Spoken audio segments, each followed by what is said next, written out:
The echo of poetic words from a group of children.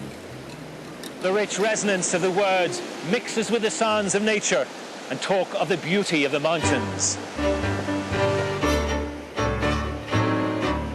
Vaxtını boş keçirmə, qələm al ələ. İlk dəfə bu dünyada bilik kəsb elə.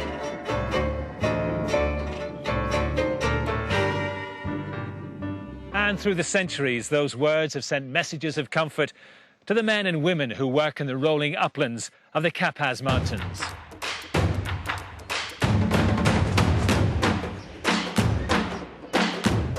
Birinci saflığı varsa da suda, artıq içiləndə dərd verir o da. Those words speak to the city dwellers. Talancı olsan insan, yaxşıdır, yalancı qabaqçılıqdan. The writings and poems of the poet Nizami, who was born here in Ganja. It is Azerbaijan's second largest city to the northwest of the country, where the poet lived and wrote in the 12th century.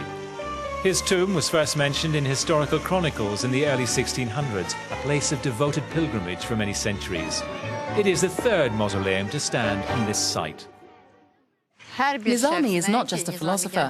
He and his poems are very important. A variety of visitors come to this mausoleum, not just adults, but also school children. The first thing people do who visit the city for the first time is to come here. Pilgrims leave flowers on the tomb of the poet, who was versed in many disciplines, including mathematics, astronomy and astrology. On a visit from a local secondary school, this teacher believes his legacy provides lessons for life. Nizami Ganja teaches us through his poems. He dedicated some to his son. They have a message for all children to love people, to love their country, the motherland, and to be close to your family, to be wise and intelligent.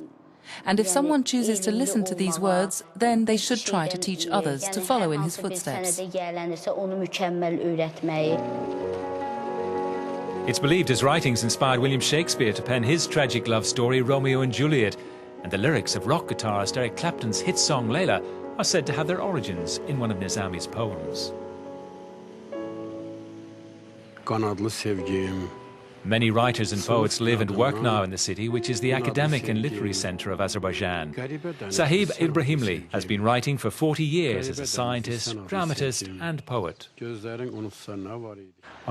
Living here in Azerbaijan, I get good feelings about the country's history. I'm very interested in our history, in the difficult times which the country has faced, and in the country's heroes.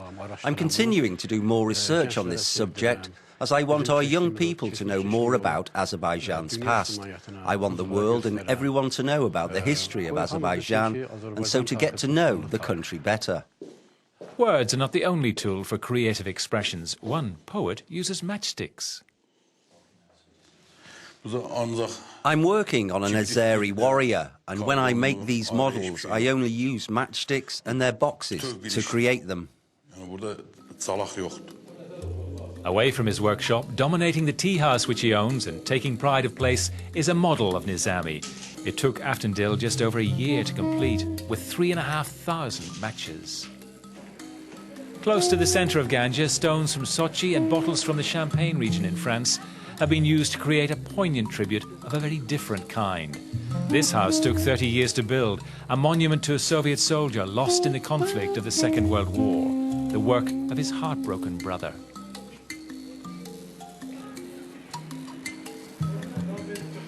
Some words now, not from a poet, but the world-famous explorer Marco Polo, who visited this region in the 13th century.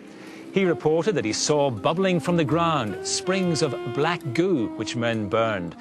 Now they come from all over the world, not to burn the oil, but to take a bath in it. Join us as we take the plunge on the next Azeri Life.